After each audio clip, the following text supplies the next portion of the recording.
Remember a few vlogs ago how we were wondering why Tornado doesn't appear in the sequel? This explains it.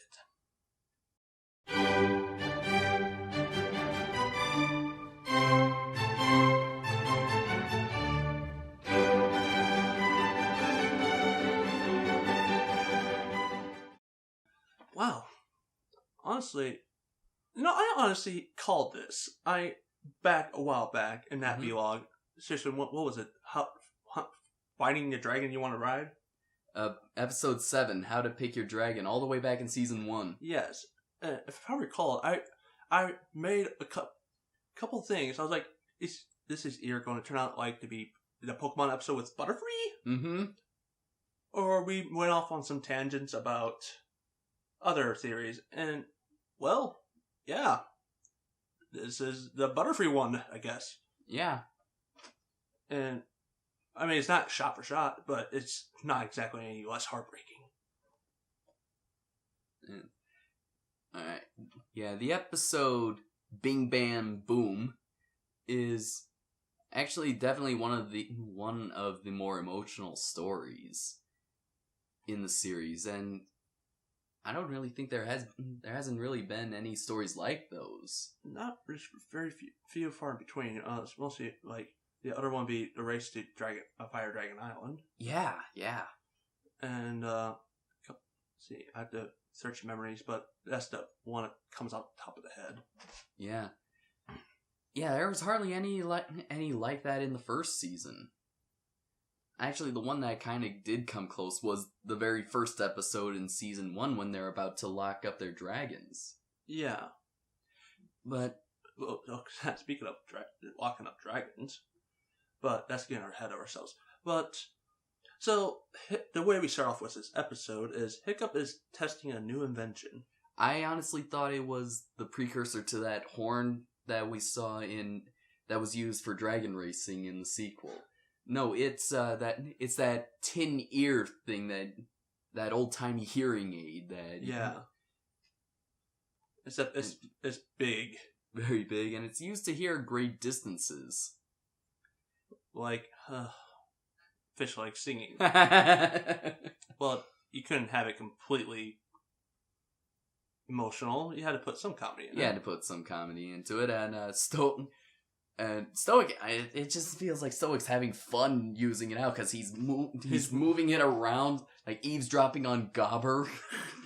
His right hook man. And they eventually hear a noise that they've never heard before. And they go investigate. They go investigate to find baby thunderdrums. Oh my god.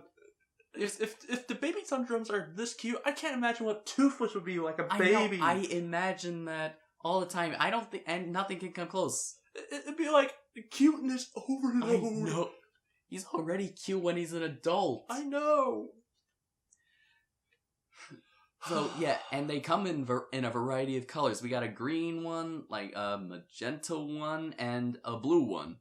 Hey, at least you're not like fish legs, like pistachio and vermilion blue. Eggshell white. Yeah. Thank God. And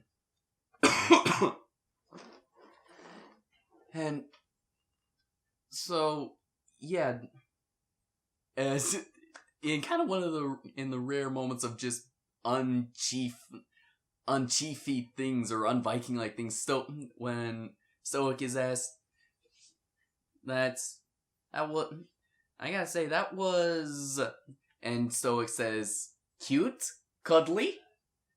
That was not the reaction I was expecting. No.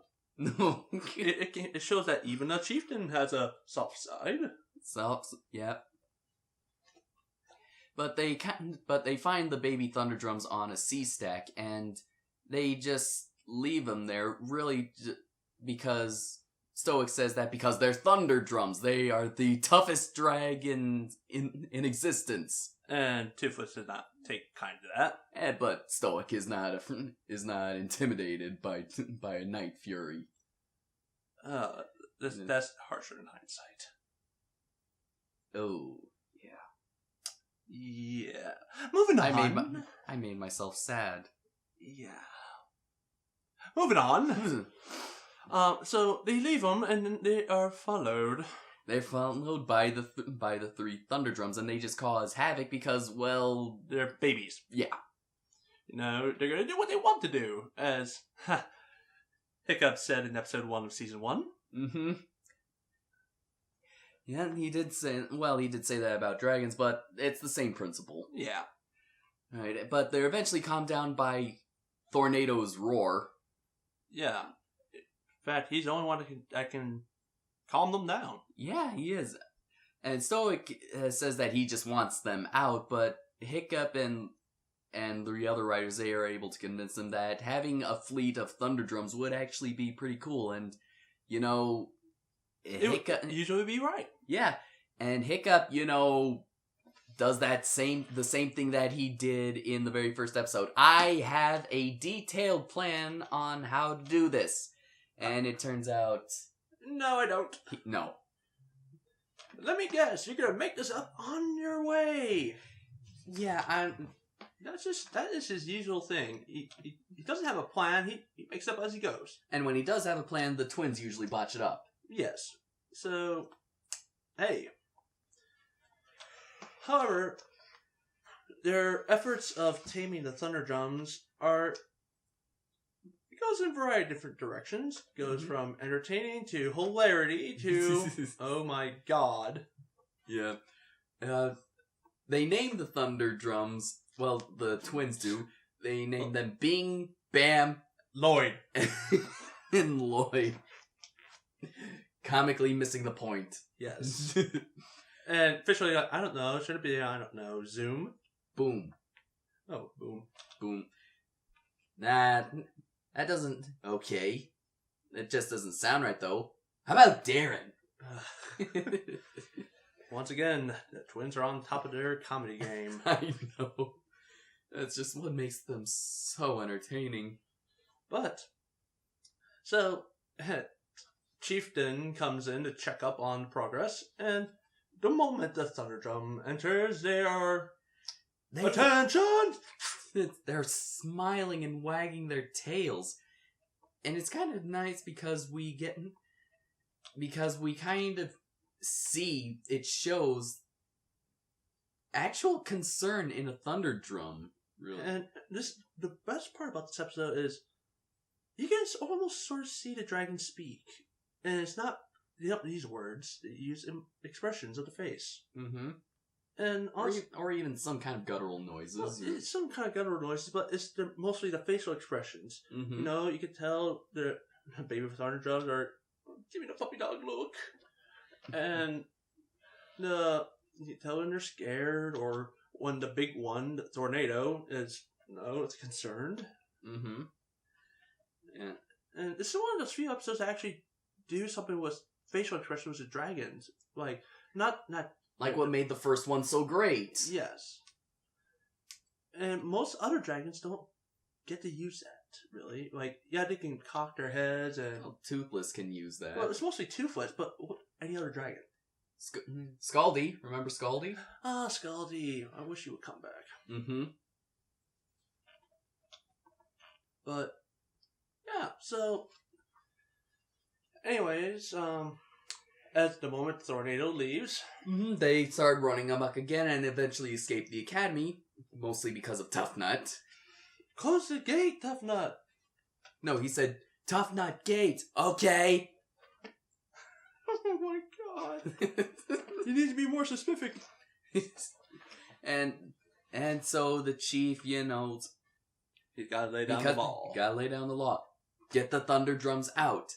And so they take the babies to Dragon Island, which now brings up that important plot hole that we brought up all the way back in Dragons We Trust. Yes. When the riders leave, the Thunderdrums follow them. Why didn't it happen way back then? We never know. Mm-hmm. But this just goes to prove that that's exactly what should have happened in that episode. Yes. So, but it didn't. Yeah. So no one thing I would affect it with Toothless, really. Yeah. But unfortunately, they fall back. Mm-hmm. More chaos ensues. Really, there's not much episode. Oh, Yeah, but Tornado and the chieftain decided to help them, give them a helping hand. They help them, and just when they're about to leave Dragon Island for the final time, a bunch of wild dragons surround the babies. It's just ganging up on them, and I don't know why it just feels it's not out of place, but it's just weird because considering all the different dragon species on Dragon Island, and yet they don't try to kill each other. So why do the dinosaurs on the Lost World not try to kill each other? Because they have established territories. True, but I doubt they all have I doubt every single piece of land is established territory. Pretty sure it's all under territory, but what's the chances of the moment they leave, they're gonna just attack? Should have happened later, but again, kids show, so I'm overthinking it. Mm-hmm. But yeah, it's the moment they leave, they're under attack. We just sound completely bored now. No, it's not. It's just gotta keep it down. Got neighbors. And so the riders fight off against the wild dragons, and when it comes to an end by all four thunderdrums combining their sonic attacks into like a tornado, sound tornado, a sonic nado. Ooh.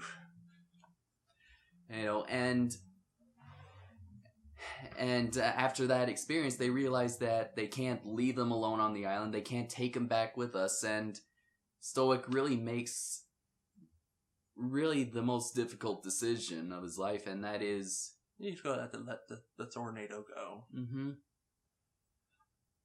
And well, I cannot say that it made me cry. It did give me a little twinkle. Yeah, same here. But honestly, I think this was the way to go. It was, and the babies actually started to look up to. Could see that they were looking up to Tornado like a father. Yeah, and even Tornado was starting to feel the same way. The commenting between Hiccup and Stoic just brings out more of how they feel about each other, especially as a father and son. Mm-hmm. It's like tough love, huh?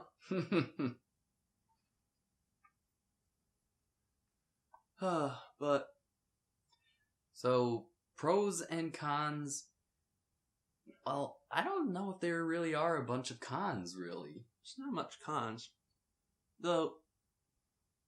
Besides pros of being emotional, DreamWorks, I'm a little bit concerned about your direction, not the direction of comedy, but you're going to dark places. You're dabbling into dark comedy. Yeah, you're dabbling into George Carlin territory. Is that a bad thing?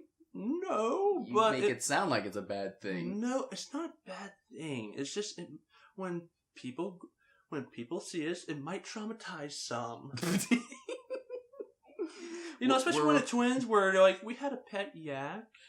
And this was like the time that our mom had to send our yak up to the farm. I would have cried all night. Then we got yak sticks. and it was even more awesome with our warm, soft new yak blankets. Yeah.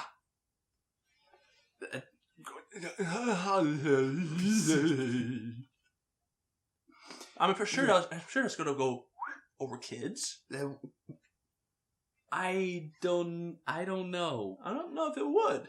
I don't know it would, but it's kind of funny not only in the dark, because it's dark comedy, but because it's kind of that shocking kind of humor. It's like when you go, it's like you laugh because you're uncomfortable because of it.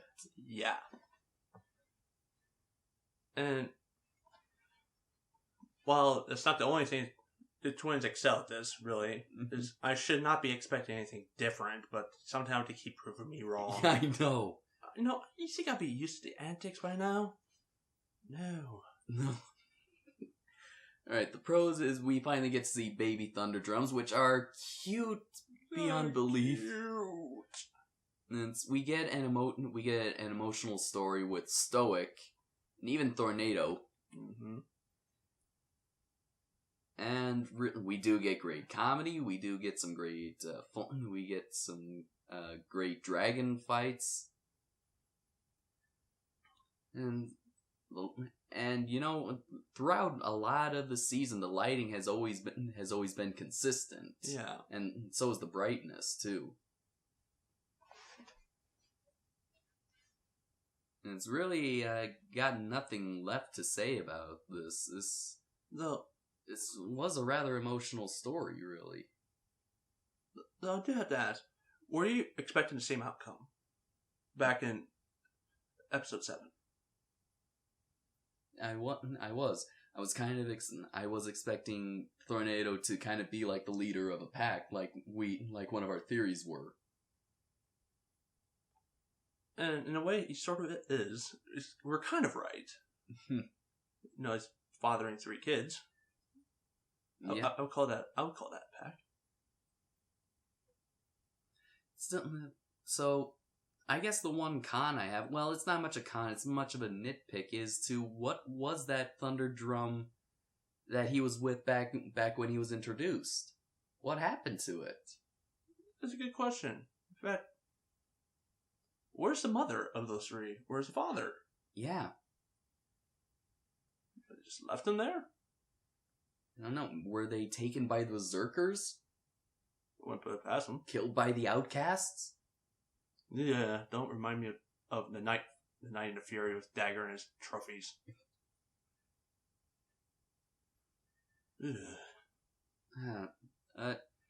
Overall, Bing Bam Boom was actually one of their good episodes. Was one of the best episodes, really. Yeah. Another one of their best episodes.